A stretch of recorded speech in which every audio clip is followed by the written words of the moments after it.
is life or death. And I want him around for my kids, and I want him around for my nephew and all this stuff. And it doesn't seem that important until we get sick. And then the only thing that matters is our sickness. You can change it now before you get the diagnosis or the thing, or you can wait and then it's too late. Fuck, I didn't think I'd get emotional. I don't like sharing really personal stuff, but I come from a family with a lot of obesity in it. I'm second generation Irish Canadian, and my whole life, my family has struggled with their weight and drinking to excess in a social manner, but still drinking to excess. I'm worried about my dad's health right now. He might see this video. If he does, sorry dad, but it's true. Here's the scenario. I'm 29, my dad's 60. Athlete his whole life, struggled with weight his whole life though, and now at 60, rheumatoid arthritis, obesity, 30 years history of smoker, very long history of excessive alcohol intake. Objectively speaking, if I were to trade brains with my dad right now, there's a couple things that need to happen in his body. One, the rheumatoid arthritis and the different things, probably prediabetes, massive increased risk of so many of the horsemen of death like heart disease, cancer, all these things. A lot of these can be solved by lowering overall body fat number and specifically visceral fat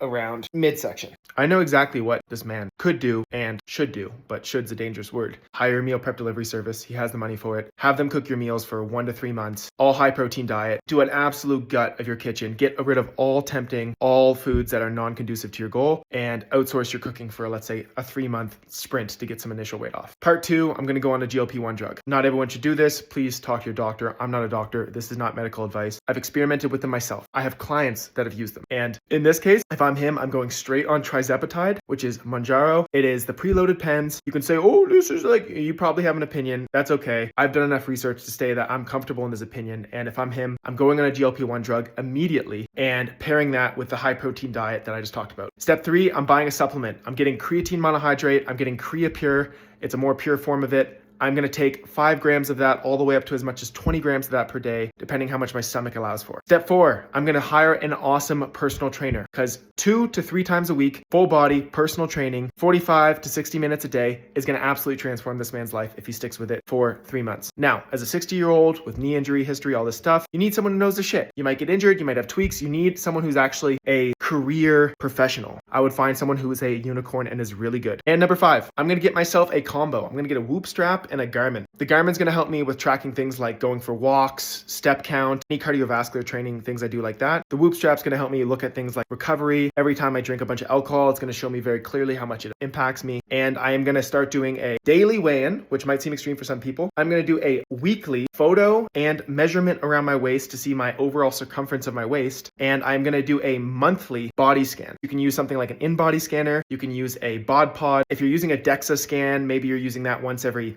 half a year, maybe every 6 months. But those are the 5 things I'm going to do if I'm him immediately.